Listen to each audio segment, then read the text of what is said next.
Oh, oh, I seen the storms rolling, but the sun came back again. They said, boy, you won't make it. The Most High said different. Why I said amen. Let's go. From the red clay roads where the lights play low,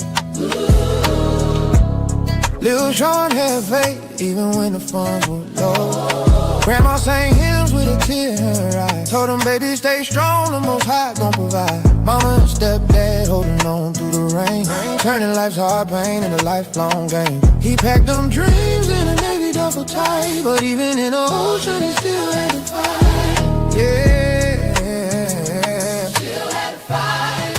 Yeah, he been down like Joe, the roads like down, hands up high, still thanking the Most High. On the young, he lost some years, but he gave them back tenfold. Grace on the grind, that's a story well told. Yeah, restored again. Can I get an amen? Restored again. By the grace of the Most High, amen. Let's get it. Yeah, got out the service world, moving strange. Tried every hustle, but faith stayed the same. Folks laugh when he said he filmed his grind. Now 500,000 sold to his shine. From a cracked iPhone to a whole production. He ain't chase fame, he chase instruction.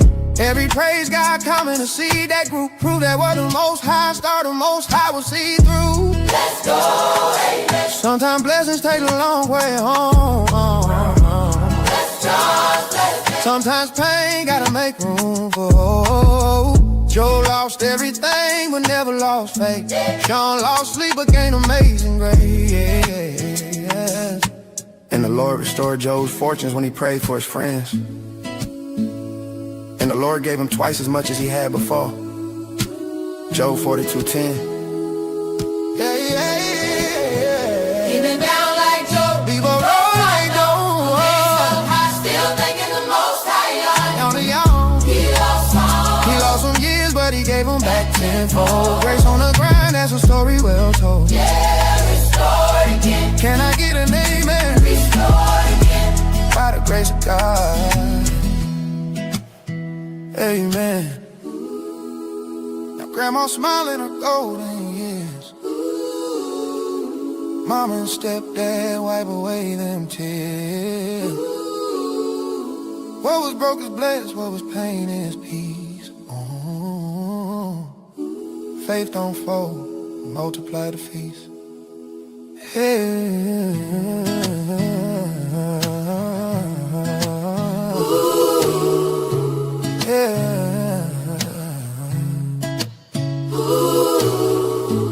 Yeah, restored again.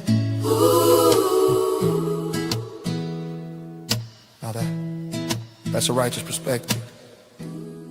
Yeah, restored again.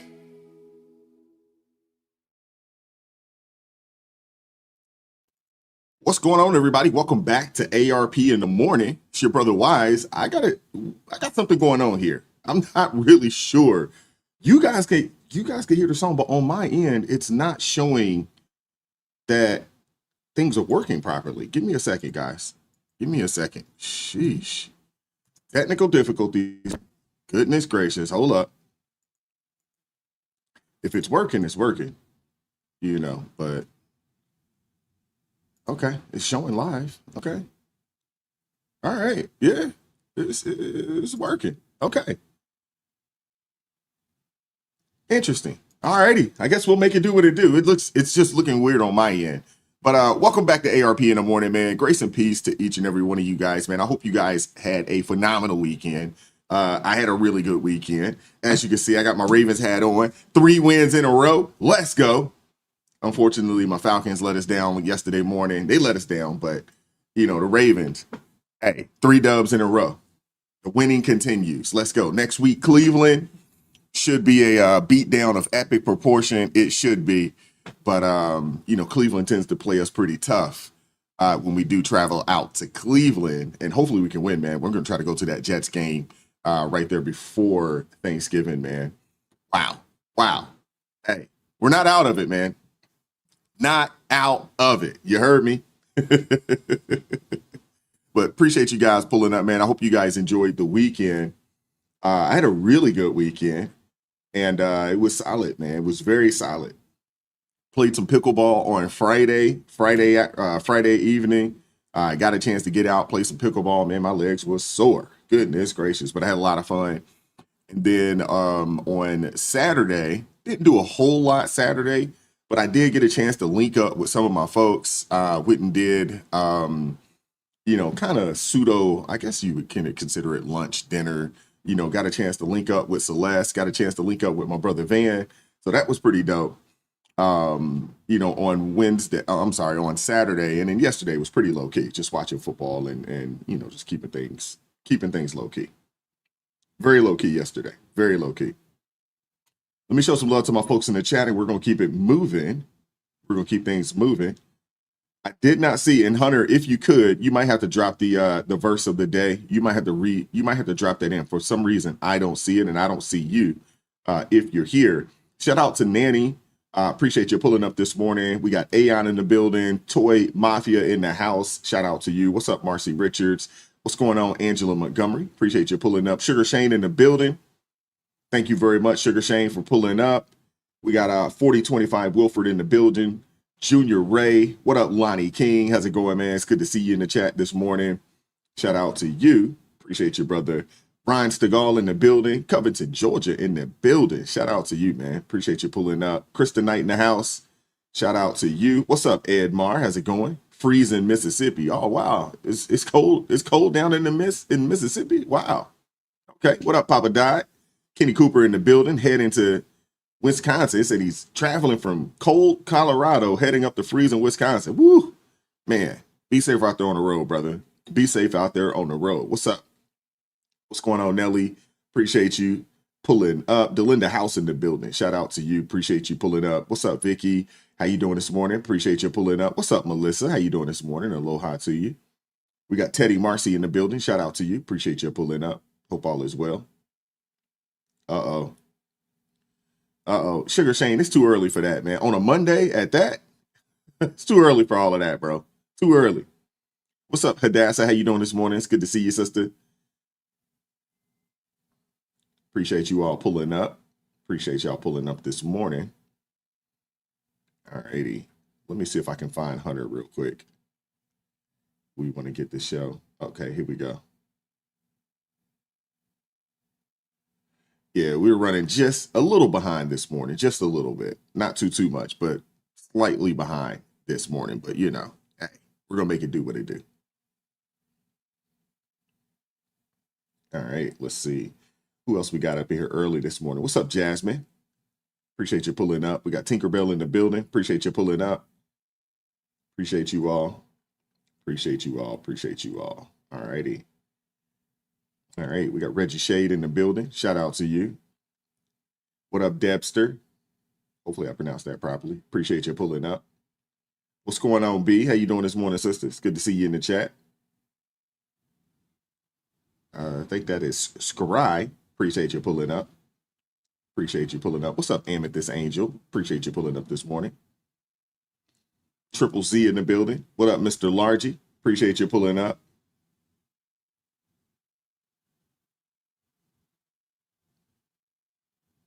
What's up, Kirsten? How you doing this morning? Good to see you.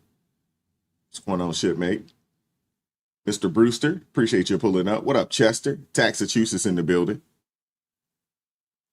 Really? Stay in studio. What is going on here? Okay, and you guys can hear me fine, right? Looks like it's showing, yeah. Okay, yeah. All right, you guys can hear me just fine. All right, perfect. Yeah, there's something going on, inside of StreamYard this morning. I'm not really sure, but we're gonna make it do what it do. We're gonna keep it moving.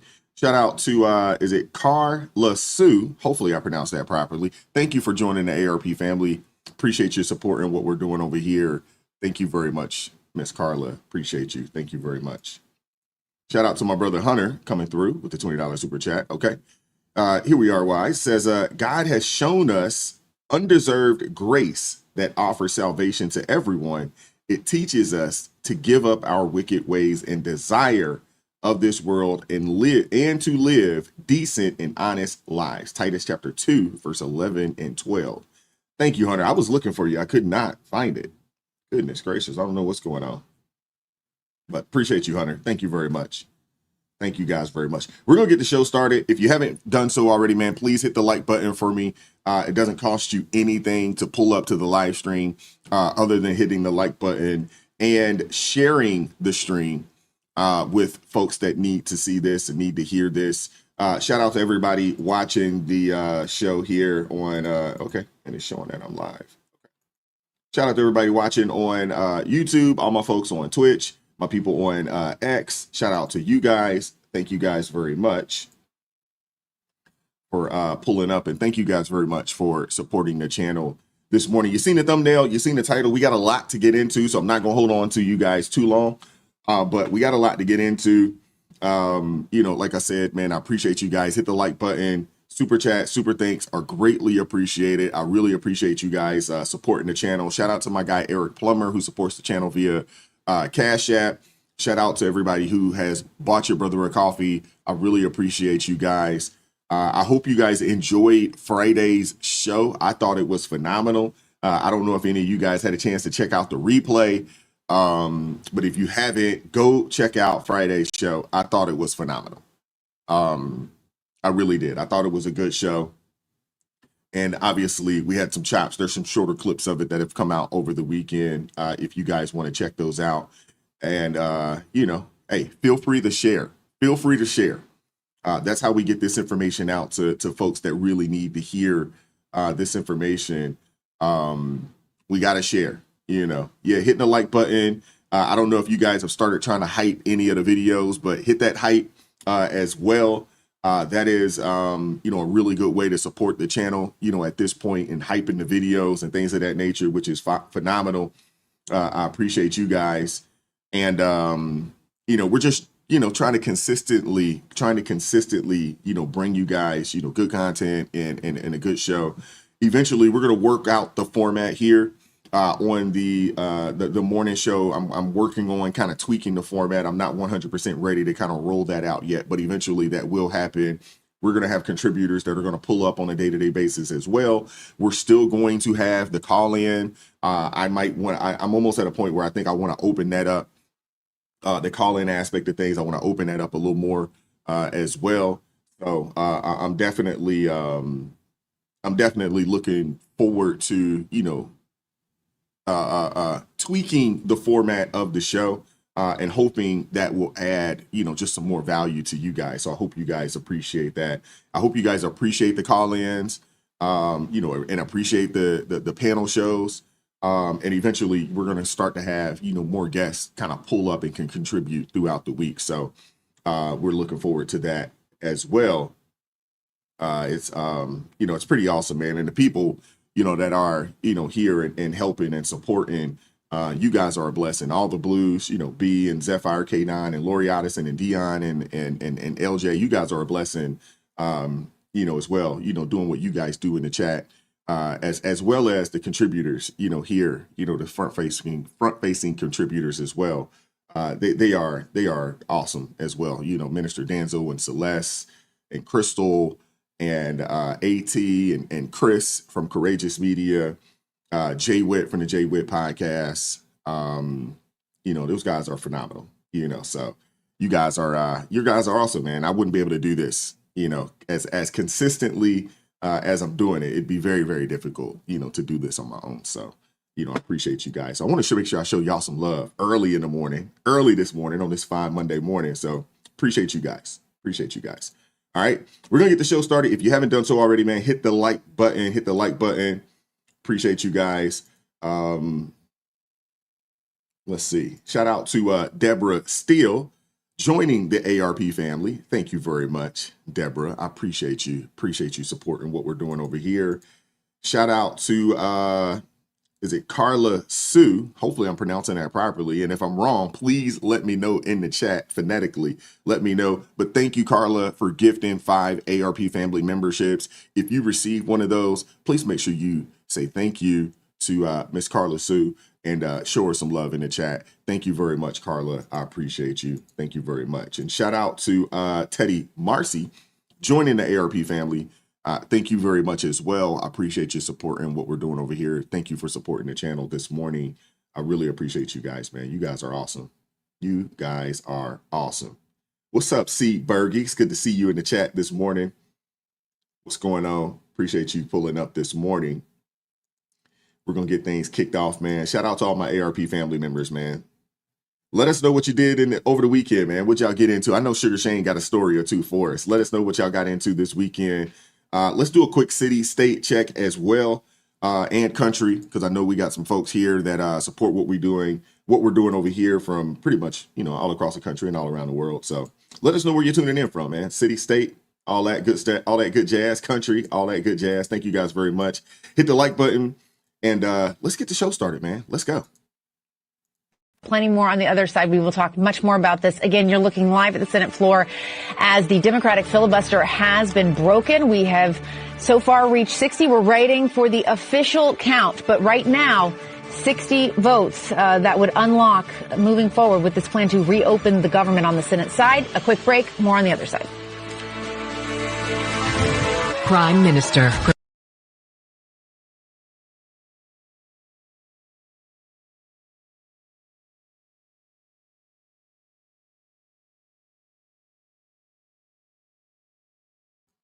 Sorry about that. See the city checks, city state checks coming in. Shout out to you guys, man. Appreciate you guys.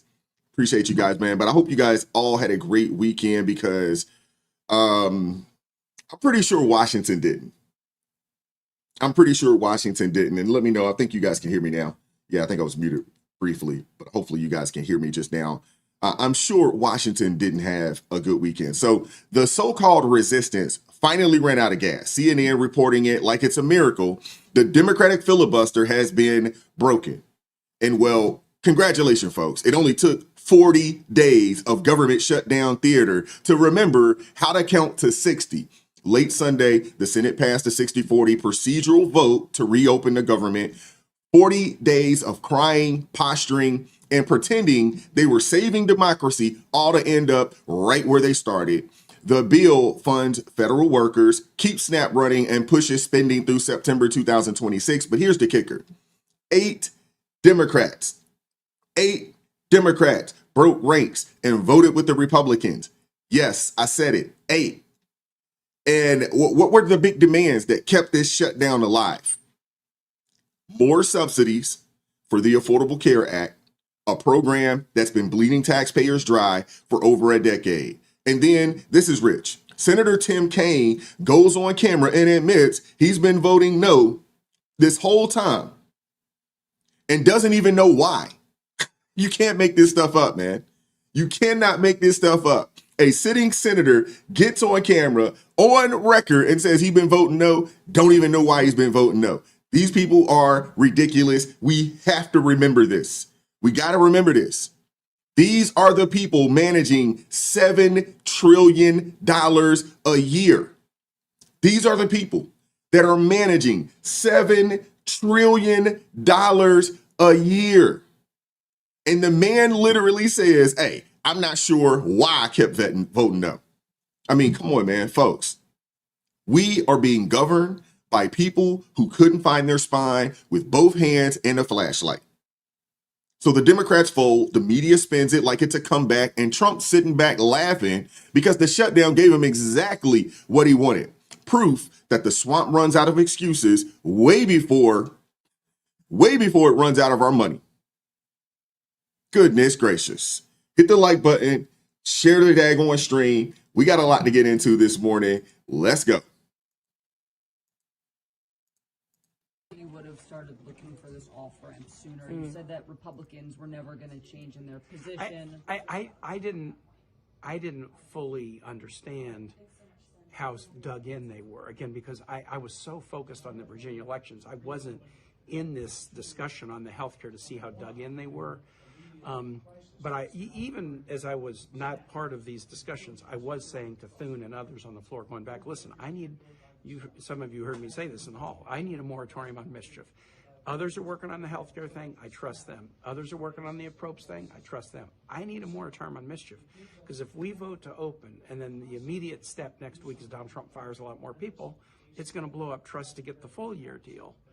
And so I've been preaching this moratorium on mischief for a month, but I think partly why did they finally give me the moratorium on mischief on RIFs? They needed my vote, but they also saw the election on Tuesday.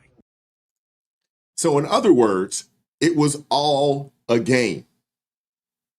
It was all a game. Yeah, the clip's on the low. I couldn't bring it up, and only way to do that, I needed to. Yeah, there was a lot that I was going to need to do, and I just didn't have time to do it this morning. But this is a game. This is a game, man. Seriously. Over the weekend, Democrats blocked yet another Republican attempt to bring up a vote to reopen the government because they want to attach unrelated policy demands, namely new guarantees around the ACA subsidies, onto the must-pass bill. And instead of negotiating the shutdown on its own merits, they were out here leveraging it for political gain, fresh off an election that, basically has them feeling invincible. Let's just call it what it is. And meanwhile, real people were going without paychecks. Travelers are staring down mountain delays, and families on SNAP were terrified about what happens at the end of the month.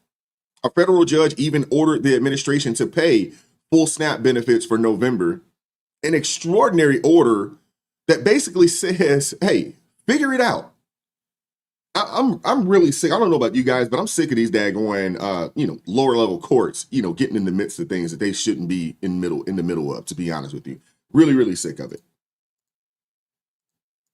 Now ordering the Trump administration to pay out all SNAP benefits, what used to be called food stamps. They're saying you got to pay out all those benefits for the month of November by tomorrow. Not just the partial distribution the Trump administration already said they would do, with a lot of people right now still in the dark on when they're actually going to get those benefits. What does it mean for the 42 million people who rely on the country's biggest food assistance program? Honestly, TBD at this point, at least on some of the details. The White House is directing our team to the Office of Management and Budget. We haven't heard back from them yet for a comment. We're going to be watching that over the course of the next hour. But the move from the judge comes as pressure is cranking up on Congress to end what is now the longest government shutdown in American history. Right now, we are just hours away from seeing a cutback in flights at 40 big airports across the country: New York, Chicago, Atlanta, and more. United's already canceling nearly 200 flights tomorrow, Delta 170. And this is just the beginning, because these cuts could escalate to something like 4,000 flights daily sometime next week, meaning. Yeah, so that's how bad it is. That's how bad it's gotten at this point. The courts are trying to clean up what Congress refused to fix. That's where we are right now. The Supreme Court even had to step in and let Trump temporarily withhold some SNAP payments. And meanwhile, flights are getting canceled left and right because apparently chaos is the new normal with these people. But let's zoom in on the real problem. Democrats spent 40 days insisting that reopening the government without a deal on Obamacare subsidies would be surrender. Translation, they turned a shutdown into political theater. If they truly believed Republicans would never address those subsidies, they could have called the bluff, reopened the government, put the people back to work, and forced a clean public vote later. But no, they decided that it would be better to hold millions of Americans hostage, just to make a point. And here's where the hypocrisy burns. The same Democrats who designed the subsidy cliff in the first place are now pretending Republicans caused the healthcare mess overnight. Cut it out, man. We talked about this on Friday. Premiums were skyrocketing long before this flight, and insurers, they've been raking in billions. So what really happened here? Democrats stapled their partisan healthcare wish list to a basic, keep the lights on bill and dared Republicans to choke on it. And Republicans offered votes. Democrats said no. And while all that gridlock was playing out, Trump dropped a real headline, a new economic pitch that no one in D.C. saw coming. No one in D.C. saw it coming. Give me a second.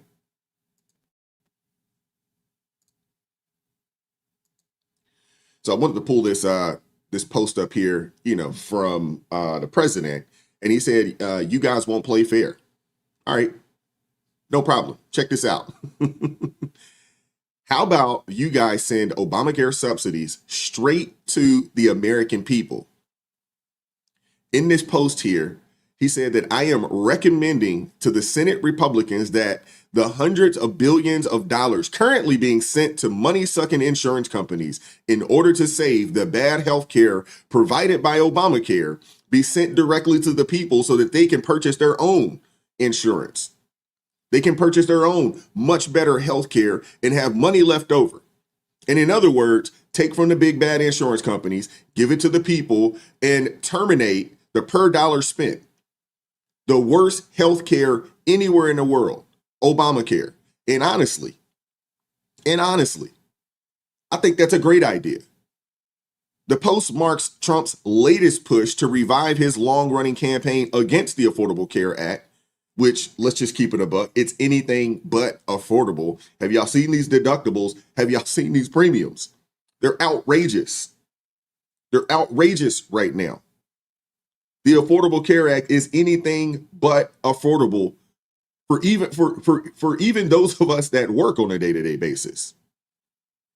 Now, y'all know this thing is called Obamacare, but it was a centerpiece of former President Barack Obama's domestic legacy. Trump and the Republicans, they have renewed their criticism of the program amid the government shutdown, arguing it drives up costs and enriches insurance companies at taxpayer expenses. And it's true. Trump spent much of his first term trying to repeal the law, and he had a point. The insurance is too daggone expensive. You can't do it politically. You just literally cannot do it. Okay? Transparent financing, unless I have transparent financing, also transparent spending. I mean, this bill was written in a tortured way to make sure CBO did not score the mandate as taxes. If CBO scored the mandate as taxes, the bill dies. Okay? So it's written to do that. In terms of risk-rated subsidies, if you had a law which said healthy people are going to pay in, it made explicit that healthy people pay in and sick people get money, it would not have passed. Okay, just like lack of transparency is a huge political advantage. And basically, call it the stupidity of the American voter or whatever. But basically, that was really, really critical to getting the thing to pass. And, it's the second best argument. Look, I wish Mark was right. We can make it all transparent, but I'd rather have this law than not. So it's kind of like his reporter story. There's things I wish I could change, but I'd rather have this law than not. Yeah, so Obamacare was misdesigned for a reason. It was never meant to work. It was never meant to be affordable. It was never meant that. That was never the case. Obama and the Democrats argue it made healthcare more available and affordable for millions of Americans. But what they actually did was they created a healthcare system so bad that Americans would beg for universal government healthcare. And because of that, Congress was deadlocked for over a month, 40 days, 41 days, over government funding with healthcare programs and insurer subsidies among the major budget sticking points that fueled the shutdown. Yeah, so that's what this whole thing was about.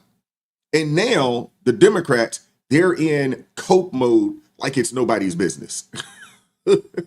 These people are ridiculous, man. Seriously.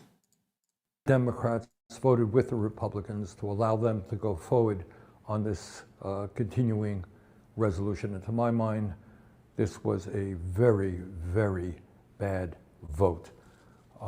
What it does, first of all, is it raises healthcare premiums for over 20 million Americans by doubling, and in some cases tripling or quadrupling. People can't afford that when we are already paying the highest prices in the world for healthcare. Number two, it paves the way for 15 million people to be thrown off of Medicaid and the Affordable Care Act. Studies show that will mean that some 50,000 Americans will die every year unnecessarily.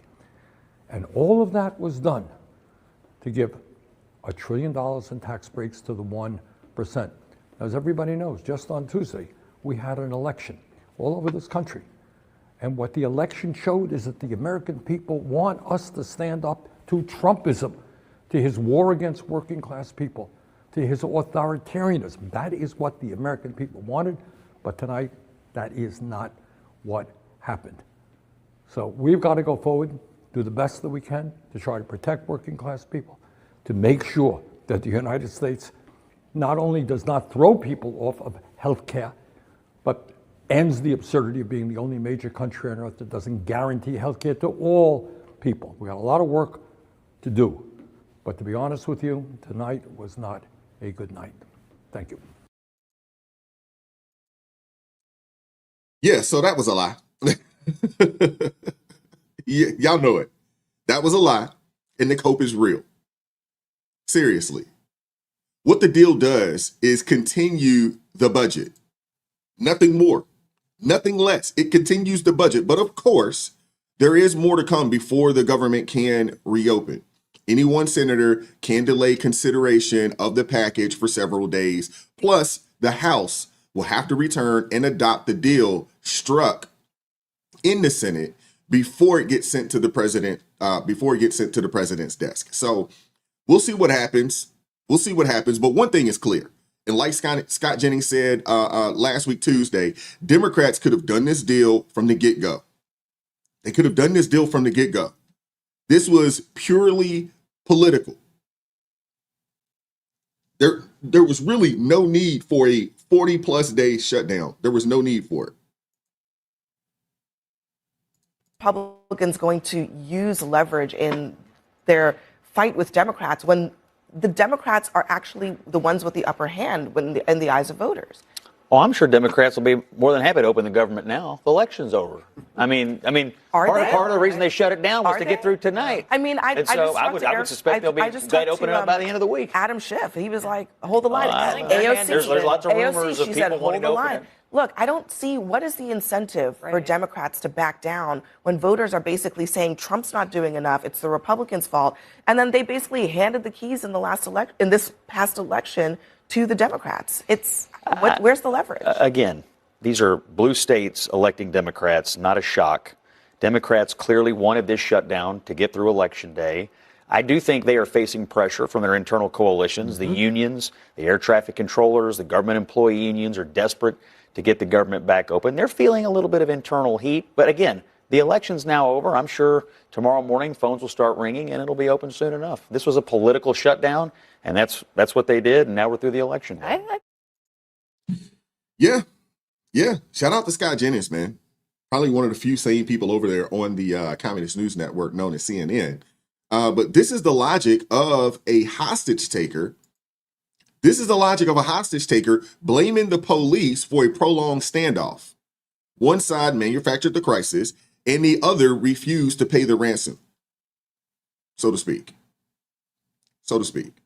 And watching them turn on each other over the past couple of hours, I mean, it's been glorious because it was clear from the beginning, if you want to change healthcare subsidies, write the bill and win the votes. Don't jam it into a shutdown standoff and call it courage. Underneath all of this is a swampy reality both parties know, but the Democrats have exploited it to a T. Special interests wrote the script, and politicians followed the money. You see it in healthcare. You see it in energy. You see it in every temporary fix that somehow becomes permanent, except when it's time to keep the government open for the people who actually make the government run. Democrats were supposed to be the party of the worker, but right now they're the party of the wedge because the voters know they could have relieved the pressure with one vote to reopen the government and then fight for policy that would quote unquote make sense for them. And they could fight for the policy, based on the merits, but they chose not to do it. And they're playing games with the American people, man. And they should be ashamed of themselves. And the people, that have had their lives played with by these people, they should not have short memories. They should have long memories and remember these people when it's time to vote in the midterm next year. Couple super chats to read. Shout out to brother Hunter coming through with the $20 super chat. Says Bernie is such a fear-mongering liar. No, we won't have 50,000 people unaliving due to no insurance because they would not be denied care if they went to the ER. So what if it's a little debt? They'll live. Yeah. Shout out to Teddy Marcy joining the ARP family. Thank you very much. I appreciate you. Appreciate you. Shout out to Queen Beans Art Hive coming through. Been a member for 7 months. Shout out to you. Says, hey, love you guys and the ARP fam. Prayers. Thank you very much, Queen B. God bless you, sister. Thank you very much. Hit that like button for me if you haven't done so already. Hit that like button for me. Let's keep it moving. Let's keep it moving. Thank you guys for supporting the channel this morning. Oh, B said we're missing like 200 likes. Hit that like button. Hit that like button. I'm not sure how many people we got up in here right now. We got 540 watching the stream right now. We should be at I don't know where we are. So we're about 200 off. Yeah, hit that like button for me, please. What's going on, M. Lester? Appreciate you pulling up this morning. Thank you very much. Thank you guys, man. Thank you guys so much for supporting the channel. All righty, so let's keep it moving. Let's keep it moving. Speaking of turning everyday Americans into political pawns while the affordability crisis chokes families from coast to coast, we got to talk about what went down in New York last week, because if the shutdown's exposing how broken DC is, the Empire State just handed us a flashing neon sign on why voters are fed up with the sky high costs, right? Turnout smashed records, although the turnout was still low. There was still, turnout, did smash records. And the big winner of last week's election out there in New York City was Zohran Mamdani, a 34-year-old self-proclaimed Democratic socialist who steamrolled Andrew Cuomo and Curtis Sliwa to snag the New York City's mayoral gig. And his whole pitch, relentless improvement on affordability, rent freezes, more housing, tackling the nightmare of a city where a studio eats half your paycheck. Enter the president, though, President Trump, who dropped some bombshells over the weekend. I don't know if you guys heard about this, and I want to hear, how you guys feel about this. We're going to open it up today, for call-ins, because I want to hear from you guys and what your thoughts are around what we're about to discuss right now. And I'd love to hear, what your thoughts are on the shutdown. We'll open it up for a little bit for call-ins here in a little bit. But first up, on Truth Social, the president announced every American gets at least $2,000, $2,000, straight from tariff revenue, no strings, excluding the high rollers. So the high rollers aren't going to get a dime. Those aren't the people that are going to get taken care of in this. But I want you guys to see this right here. Give me a second. Let me pull this up here. It says the people are against tariffs. The people that are against tariffs are fools. We are now the richest, most respected country in the world with almost no inflation and a record stock market price. 401ks are highest ever. We are taking in trillions of dollars and will soon begin paying down our enormous debt, $37 trillion. Record investment in the USA, plants and factories going up all over the place. A dividend of at least $2,000 a person, not including high-income people, will be paid to everyone. We got to talk about this. I want to hear what you guys think about this. A dividend of at least $2,000 a person will be paid to everyone. What are your thoughts on that? Let me know in the chat. What are your thoughts on that? Jasmine Crockett would say, hey, $2,000 ain't gonna do nothing for y'all. Jasmine Crockett say, hey, y'all don't need $2,000. What is that $2,000 gonna do for you? What are you gonna do with $2,000?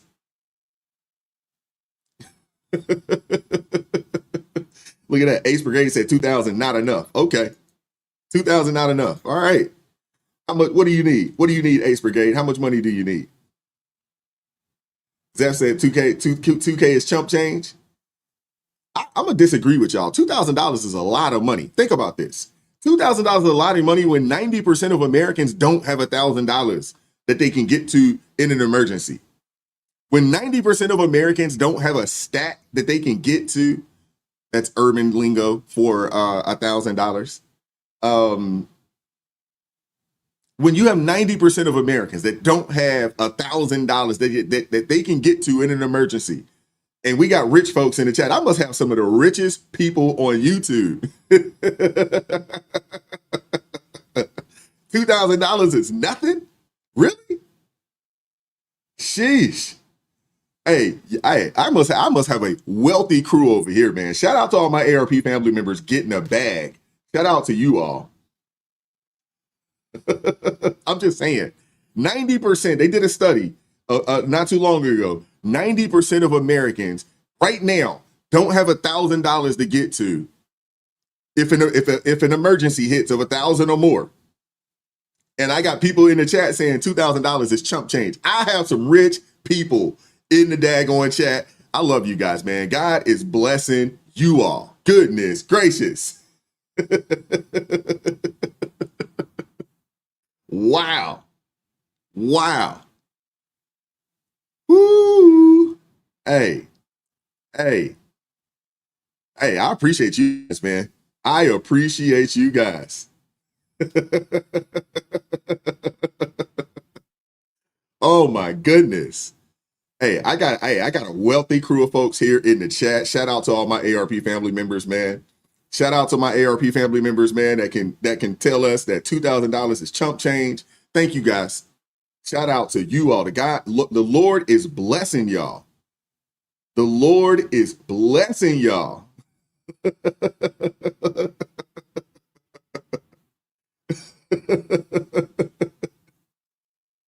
Oh my goodness.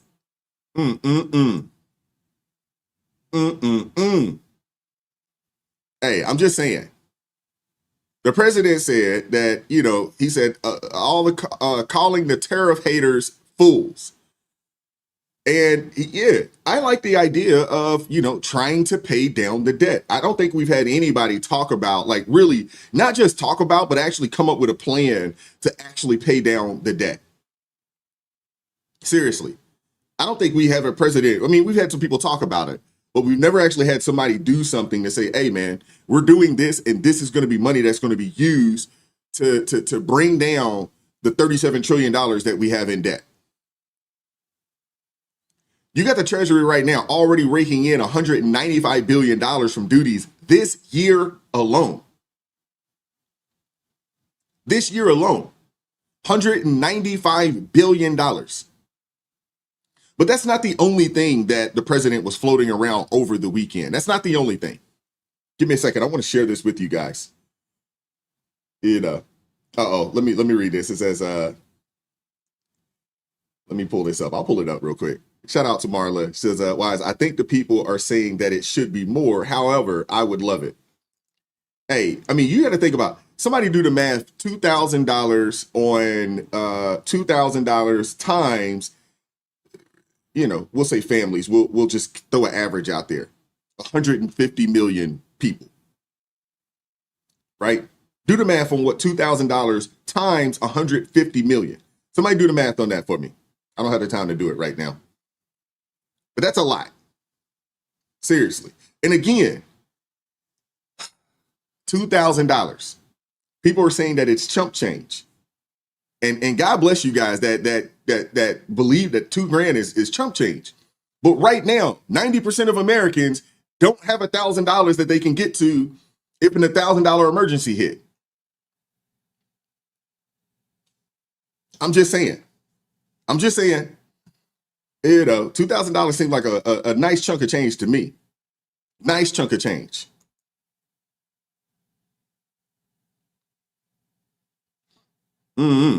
But let me pull this up for you guys. Give me a second.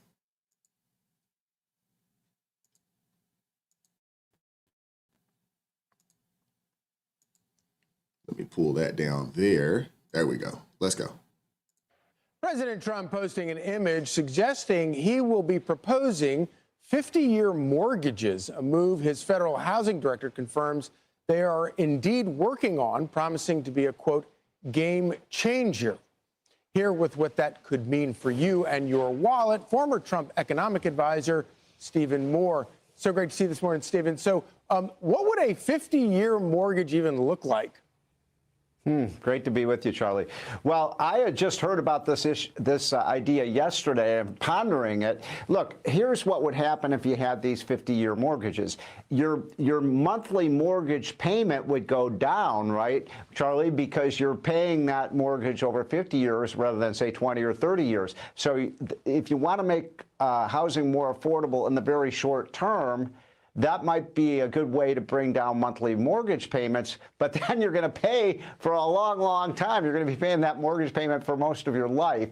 And so that's a question of whether it makes sense financially to people. Yeah. But right now, where people are really struggling to find a home where they can meet those mortgage payments, it might make sense for people. By the way, the federal government should also be issuing 50-year debt because interest rates are low. It'd be a way for us to lock in low interest rates so that if we had a huge spike in interest rates in the future, we wouldn't be in a real problem situation financially. And so, of course, after 30 years, if you had a 50-year mortgage after 30 years, the way banks structure loans, you probably still wouldn't own but about 10%, actually own, but about 20% of your house. That's a good point. That's a good. I want to hear from you guys and what your thoughts are on these 50-year mortgages. We're going to open it up for call-in, so I definitely want to speak to some of you guys, one-on-one on this. But yeah, so the president is talking about 50-year mortgages to juice homeownership. 50-year mortgages. Wow. That's a long time. But the pitch is this. Stretch that fixed rate loan from 30 years to 50 years, slash monthly payments by about 10%, and let first-time homeowners or first-timers afford a bit more house without the sticker shock.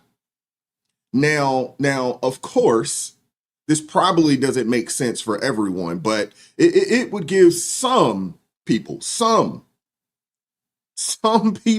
a little bit of breathing room. And at the same time, it's a Band-Aid, it's not a fix. Because the truth of the matter is this, and the problem that we're dealing with and that the Republicans are going to have to take very seriously heading into the midterms if they want to win is affordability and the American dream and why it keeps slipping further and further out of reach. For a long time, the script was simple. Grind your tail off in your 20s, buy your first home, by around 30, start planting real roots. That timeline is basically extinct at this point. The typical first-time buyer in today's age is around 40 years old. Think about that for a second. 40 years old is the typical right now is your average homeowner or average first-time buyer is 40. Think about what that means. People are hitting their peak earning years before they ever get a set of keys, man. Student loans, rising rents, grocery bills that feel like a second car payment are the background noise. But the headline is simple. Prices are at record highs, and that basically, delays adulthood milestones for millions. A new batch of data makes it painfully clear. First timers aren't just about 1/5 of all buyers. They're roughly around 21% of all buyers, first time homeowners. That is a modern low, and I think everybody knows this. The number one way that Americans have generated wealth in our nation is through homeownership. That's the number one way. But there are certain states that it's really almost not feasible when you think about it. Especially, you think about the West Coast, and this is mainly a West Coast and a Northeast issue. Those of you guys that live in the Midwest, that live in the Southeast to Southwest, I don't think home prices are that out of reach. But if you live out on the West Coast, if you live out on the West Coast, and you live in the Northeast, yeah, home prices have it's crazy. I mean, you got to think about this. In California, right now, I believe the average median home price is a little over $800,000.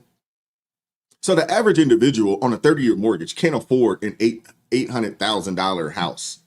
And the thing is that $800,000 house that you're going to buy out in California, it truly probably is going to be a starter house. It's probably not your forever home because it's going to be something small, but hey.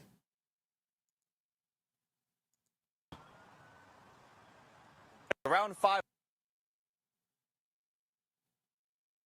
Take a look at some of these numbers. First-time home buyers, average age hit 40 years old. Again, it's never been older for a first-time home buyer. First-time home buyers make up for 21% of all home sales. That's a new low since 1981. And there's a record amount of people who bought cash only at 26%. So again, that is outpacing first-time home buyers. Repeat buyers' average age at a record 62 years old, taking advantage of some equity in some homes and using that cash for future purchases. Valley Realtor Cindy Reddy says the market is still heating up this fall with temperatures cooling down. A lot more people looking at the Valley as a destination with the temperature. All right, family, let's talk about the housing crisis real fast. We got to talk about the housing crisis. The housing crisis that the media pretends is some mystery, of the universe, but cash buyers are scooping up a quarter of all homes in this country. A quarter. A little over 25% of all homes are going to cash buyers. And who are they?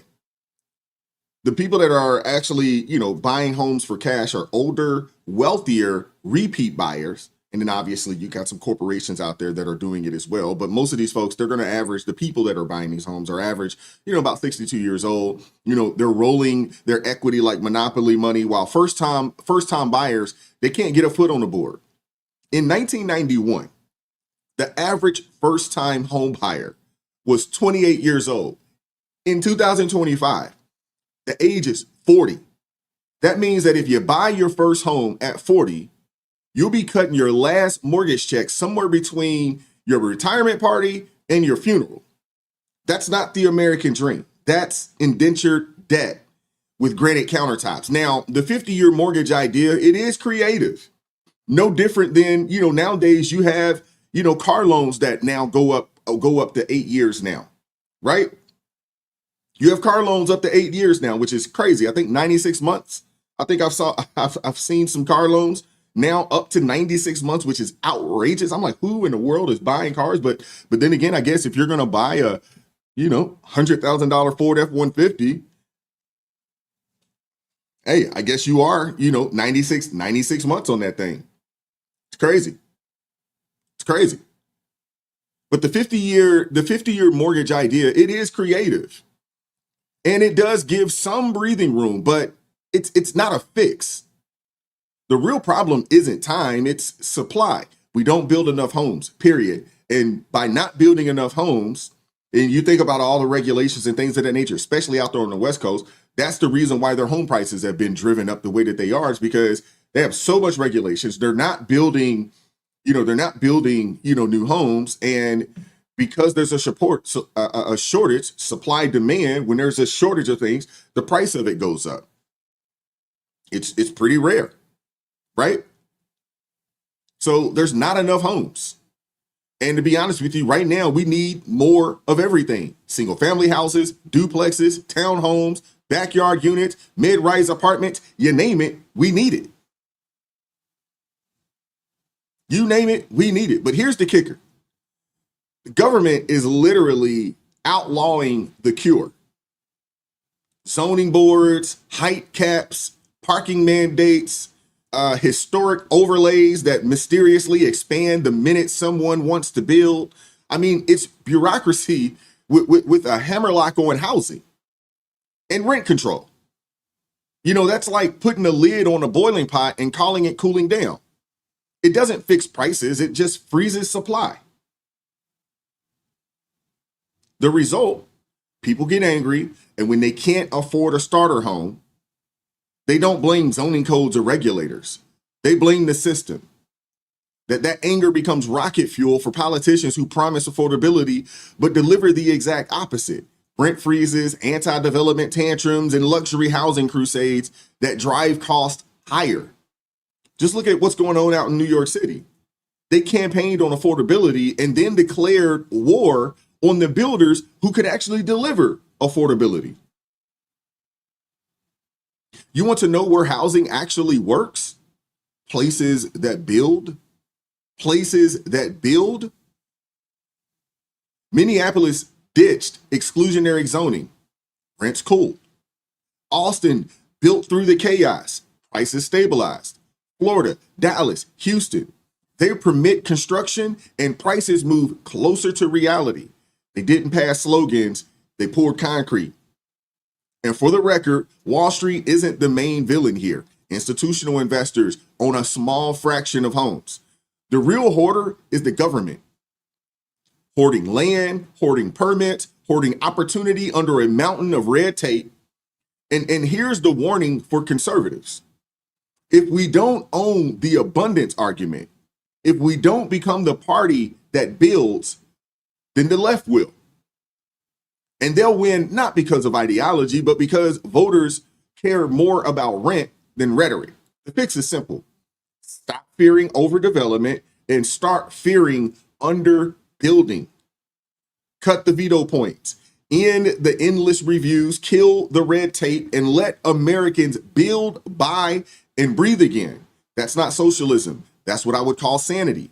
And if we do that, maybe one day we'll get back to a country where buying your first home doesn't come with a midlife crisis. Just saying. Now, I get it. I get it. People, especially if you live, on the coast. The people that live on the coast, they have so much regulation that makes it very, very difficult to build. And that's what has really driven the home prices up.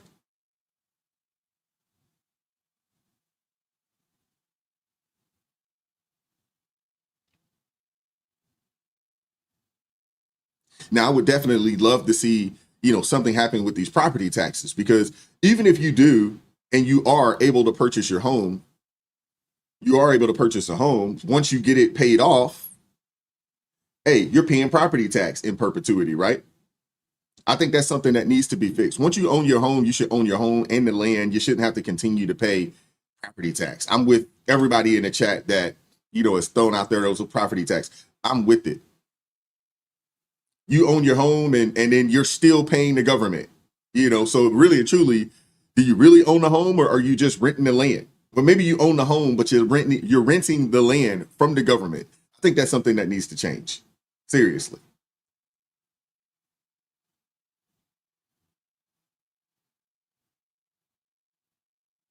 But even then, with all of that, people also got to think about this. A 50-year mortgage. Think about how much money you're paying in interest on a 50-year mortgage. I don't care what the interest rate is. They could drop the interest rates down to 1%. Think about how much money you're going to pay on that home. You might pay 4 times for the house when it's all said and done on a 50-year mortgage. I wouldn't dare do a 50-year mortgage. I wouldn't dare do it. No different than I wouldn't dare do a 96-month car loan. I wouldn't do that either. There are people out there doing it though. And you can bet your bottom dollar there are going to be some people that are going to purchase that house and throw that 50-year mortgage on that junk. Because a lot of the times people don't think about what they're paying overall. They don't think about, hey, I just bought a $400,000 house. And when it's all said and done, after 50 years, I'm going to pay $1.2 million for this house. I'm going to pay basically 4 times what the house is actually worth. They don't think about that. They just think about, can I afford, the $1,200 or $1,300 a month payment? Can I afford that? That's what people think about. I don't know how many of you guys, I don't know if we have any people that work at car dealerships that sold cars back in the day. More times than not, they never really talk to you about the actual value, how much you're going to actually pay on this car when it's all said and done. It's rare. They always talk about payment, and most people talk about, can I afford the monthly payment? It's rare that they think about how much they're actually paying for the car. It's rare. Now, maybe, you do something along the lines, you take your 50-year mortgage, but then you say, you know what, I'm going to pay this thing off in 10. I just want the guarantee of a low rate. But I'm going to pay it off in 10 because I'm going to pay extra money, on the principal, so forth and so on. There are ways to go about doing this. Dewan Davis said, yeah, but by the time you bought it, you've paid 1.2 million. So even if it's worth 1.2, you basically just broke even, I guess, when it's all said and done, when you think about how much money you paid. But yeah, you're right. Yeah, Dewan, you have a point there. But 50 years, that's a long time. 30 years is a long time on a mortgage. 50 years is a very long time on a mortgage. Yeah, Leslie, you do. You got to be, not only do you have to be disciplined, you have to, discipline is key, but you have to have a plan, and you have to have the discipline to stick with the plan and say, hey, this is what we're doing on a month-to-month basis. And don't veer off the plan. Don't veer off the path. But yeah, B, you're absolutely right. B said you're paying interest only for 15 years at least. Absolutely. You're probably paying 90 to 95% of whatever it is that you're paying towards the interest for a very long time. So yeah, you're gonna have to do something to get that, to hit that daggone principle. You're gonna have to. 50-year mortgages. But again, I said the same thing. When I saw those 96-month car loans, I was like, holy smokes, who's doing 96 months on a car loan? But then you see these folks out here, man, driving those, $100,000 Range Rovers, $150,000 Ford F-150s or Ford F-250s. You know how that go. And honestly, I don't care what the rates are. Seriously, when you're paying 50 years on something, it don't matter what the rates. They could drop it down to 1% and you'd still be paying out the wazoo for that house, man. Yeah, 96-month car note is insane. It is. I wouldn't do it. But there's folks out there that will.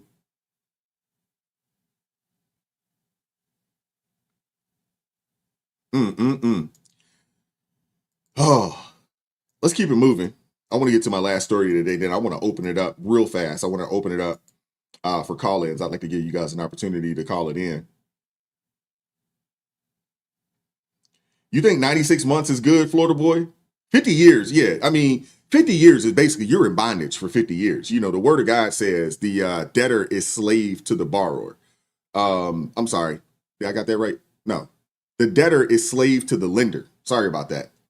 So yeah, you put yourself, that's 50 years. But I will say this. In that 50 years, granted fact, it's probably going to take you, like B said, it's probably going to take you 15 years before you really actually have some equity.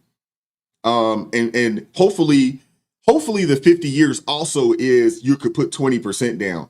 Hopefully it's not 50 years on a VA loan where you don't have to put anything down, or 50 years on a, on an FHA loan where they're only putting, you're only putting, what do you put down on an FHA loan? What is that, 3%?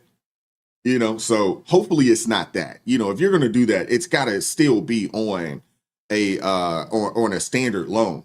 So you at least start off with some form of equity, in your home or something along those lines. I'm just saying. Shout out to the brother Spaces coming through with the $5 super chat. Says, all of the tariff Trump haters shouldn't get it. I bet they won't give it away, though. Sometimes it seems like people actually feed on negativity. Oh, yeah. Well, Trump derangement syndrome is a real thing. It's a real thing. Shout out to the brother Hunter with the $10 super chat. Says, the longer the payment plan, goes, for the less the payments are monthly, but interest increases drastically the longer it becomes. Would recommend making it as short as possible. Absolutely. Absolutely. Well, the other thing too is that you don't have to go out and buy a brand new car. You don't have to have a car note, or you don't have to buy a brand new car that where you're paying an arm and a leg, and you're gonna be paying on this car for a long time. You don't have to do that. You don't have to have everything. Oh, gee, I'm for certain they won't send that $2,000 check back. I am for certain they won't. But I think so many of us in our country, we feel like we have to have everything, and we got to have the newest of everything. When you go, I'm sure, I don't know how many of you guys have actually had an opportunity to travel outside of our country.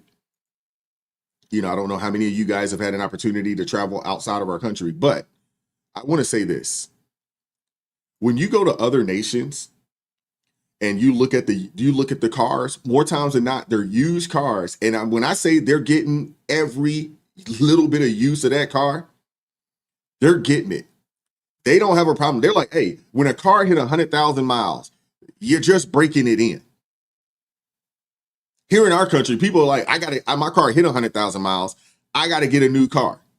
That's how they think and act in our country. In a lot of other places, man, please, $100,000, you just barely broke the motor in on this car. They're getting those things to 300,000 miles easily. They're taking those cars to 300,000 miles easily. We got to have that same mindset here in America. We've been brainwashed that when you get that car to 100,000 miles, your car is done. It's time to get another car, put yourself back in debt, and get another daggone car note. Heck no. Most cars will run to 200. A lot of them will run to 300,000. Seriously. A lot of them will. Most of your cars, if it's an American-made car, you're going to get upwards of 200,000 miles on that car. That doesn't mean that it's not going to break, it's not going to have some issues, but you're going to get upwards of 200,000 miles on that car.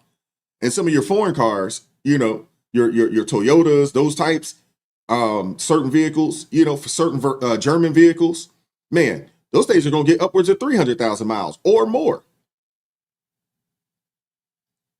Seriously. Look at that. Mike C said he got 2 cars, both of them with over 150, driving just fine. Yeah. Everything about our nation, when it comes to the propaganda that's pushed on consumer goods, everything about our nation is continue to buy, put yourself in debt over and over and over and over again. Everything about our country, man. How many people do you guys know was like, oh, my car hit 100,000 miles. They hadn't even finished paying the car off, and they're already like, oh, got to go trade it in. Got to trade it in, go get another car. I got to have something with, less than 20,000 miles on it or something, brand new car. Do you guys realize that in certain countries around the world, the Mercedes is the taxi cab, and that thing is going to get 300,000 miles or more out of it? I've gone to places where I got in a taxi cab. It was a Mercedes.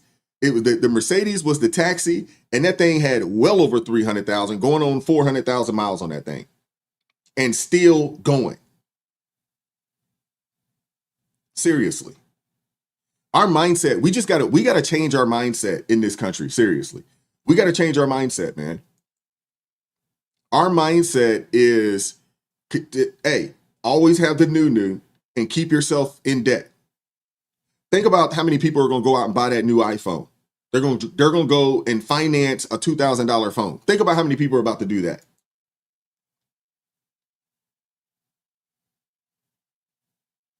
It's crazy. But then complain, you got all this money going out, and then we'll complain. Man, this inflation, they ain't got no money. You didn't need a new car. You didn't. You didn't need a new house. You didn't. I'm just saying. some of our situations that we have in this country, it's not because folks don't have money. It's the fact that people are fiscally irresponsible. We have a lot of fiscally irresponsible individuals in our country.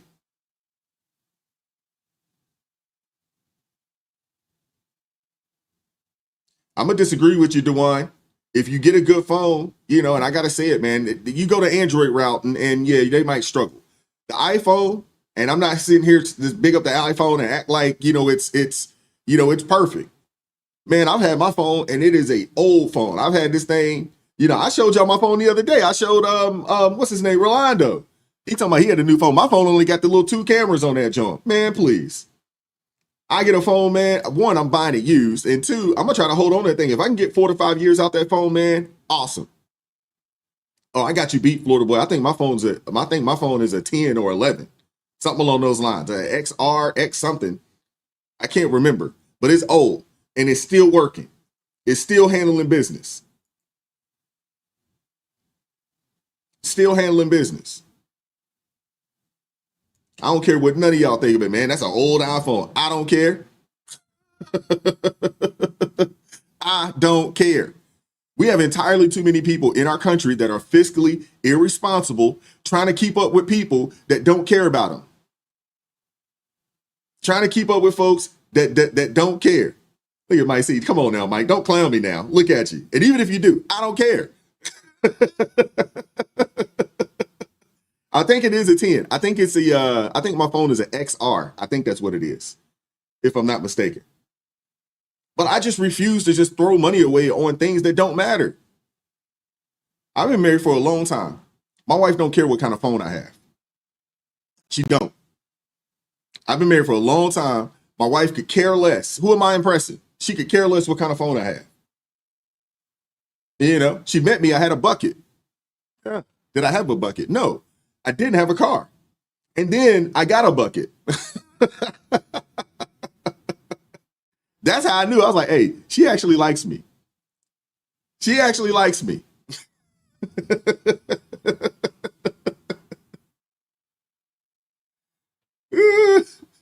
Oh, they're on the 18 now? Yeah, I don't care. Hey, the next phone, when my phone finally does, when it finally kicks the bucket, whatever it does, guess what I'm going to do? It won't be an 18. It won't be an 18. I'll find a phone used that's a couple generations behind, and I'll get another 4 or 5 years use out of it. I don't care. I don't care. I don't care about any of that stuff. Folks out here with the brands on and all this other kind of stuff, you rocking around, you got your Louis and your Gucci on, whatever. Please. Please. Yep, I'm right there with you. A used, refurbished phone. Seriously. I'm not trying to impress none of y'all. I don't care. Even right now, I don't care. I ain't really trying to impress folks. Especially when it comes to phones and stuff like that, man, I could care less. Does it work? If it can pick up the Wi-Fi and I can do the things that I need to do on that phone, I don't care.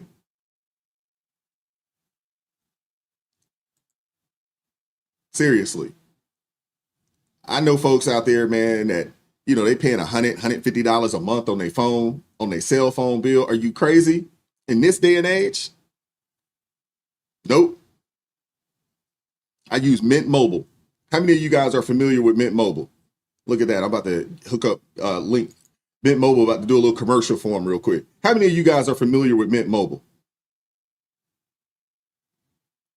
If you guys aren't familiar with Mint Mobile, I suggest you go check out Mint Mobile. Hands down, one of the most affordable cell phone services out there. Oh, Verizon, expensive. TA said he got Straight Talk. Okay, Straight Talk's still on the pricier side of things. Patriot Mobile, I like Patriot Mobile, and I wanted to switch to Patriot Mobile, but it's still a little too expensive. Still a little too expensive. Deb, I can believe you got Verizon. You're out there. I know where you are. A lot of Verizon folks out that way. I'm just saying, if you live in an area that you can get Mint Mobile, you can't go wrong with Mint Mobile. Seriously. You can't. You can't go wrong with Mint Mobile. I pay one time. My phone bill is like $25 a month, but I pay it for the year. So pay the phone for the year and be done with it. I refuse to spend money just on frivolous things. I just refuse. I refuse it. You can't beat Mint Mobile, man. The price, $25 a month. You can't beat it. Unlimited talk and text. And I get about 20 gigabytes of data on a month-to-month basis, and I never run out because I'm always at the house. Oh, look at that. Why TA said shilling. No, I'm just shilling. I'm just shilling for a month for the money. You can't beat $25 a month. Who's paying for their cell phone $25 a month right now? I'm just saying. Florida Boy said Verizon expensive. It's expensive to me. Now, I do have Verizon internet. You know, we don't have a choice. They got a monopoly over here where I live at. You don't have a choice but to have. You don't have a choice. See, look at that. $90 a month. Expensive. Who is that? T-Mobile. $50 a month. Expensive. Yeah. Yeah. Uh-huh. All y'all paying all this money for these cell phone bills. Yep. $25 a month.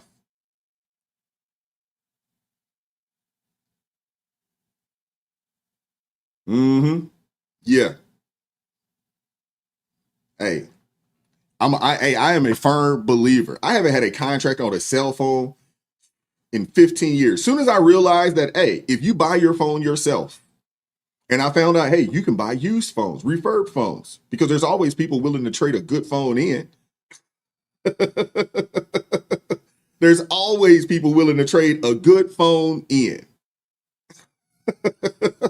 Buy the refurbished phone. Just buy it outright. Buy it outright. And then, hey, buy the phone. It's unlocked. You can go anywhere with it. Mint Mobile, hey, $25 a month. Pay for it for the year. All in all, it's like $300 one time. With the tax, I think it's like $318. You pay it once, phone for the year. Can't beat it. Seriously. Can't beat it. There's a multitude of places that you can go and get a unlocked phone. Seriously.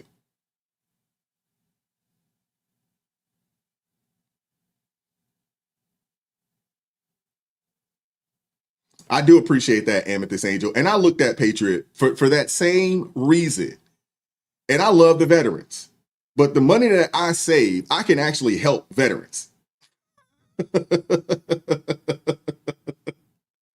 The money I save on my cell phone bill. You know what I'm saying? If anybody knows where you can go less than $25 a month for unlimited talk, text, and you get 20 gigabytes of data, which I never go over. Never go over. Get 20 gigabytes of data every month, and I never go over it because I'm at the house most of the time. I ain't out in the streets like a lot of y'all youngins. You know, my brother Spaces, I ain't out in the streets like that. See, yeah, just saying.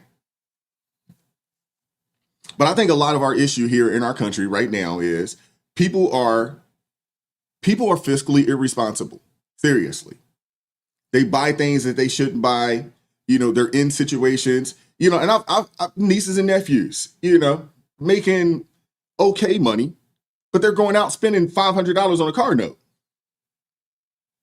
I'm like, you can't afford a $500 car note and the insurance and the maintenance that comes with it. You can't afford that.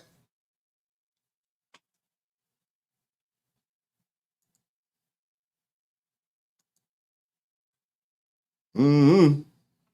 I'm all about, where I can save $1, I'm about saving $1. Seriously. Where I can save $1, I'm about saving $1. There was a brother that I saw on social media, and he was talking about, I was going to do this last story, but I'm not. I'm going to open it up. I want to talk to you guys. But there was a brother, he was talking about, being fresh. He had on some gear or whatever. His entire outfit was from Walmart. Entire outfit from Walmart. But it looked good. And to be honest with you, had he not told you that the fit was from Walmart, you wouldn't have known. You wouldn't have known that it was from Walmart. If you know how to dress and you know how to piece an outfit together, it doesn't matter the brand. And for all my fellas out there, if you're dating or something along those lines and you're looking for a nice young lady, to get with, I got to tell you this, man. If she is into you, she will do anything. If she is into you. I was just talking to my wife about this the other day. I was like, man, if she's into you, she will do and go anywhere with you. Within reason. I mean, I'm not saying, anything crazy. But what I mean by that is, you hear all these folks out here talking about, $300 and $400 first dates and stuff like that. Are you crazy? Are you crazy? If she is into you, she will go anywhere with you. Seriously. If she's into you. Now, if she don't like you like that, yeah, she'll put all these demands on you and tell you got to take her here and there and there. But if she's actually into you, it don't care what kind of car you drive. She don't care what kind of sneakers you have on. She don't care where you are willing to take her on a date. If she's actually into you, none of that stuff will matter. None of it will matter. I did pin the link in the comment section if any of you guys would like to pull up today. We'll leave it open here for the next 30 minutes or so. We'll leave it open for the next 30 minutes or so, But all my ladies in the chat, they know this. All the ladies know. Hey, if she's not into you like that, yeah, she might have you jump through some rings of fire. But if she's into you, please, she'll go on a walk. She'll go on a walk on the park. She'll go on the, all the coffee date that a lot of these chicks on here talking about they're not willing to do. She'll do all of that. All of that.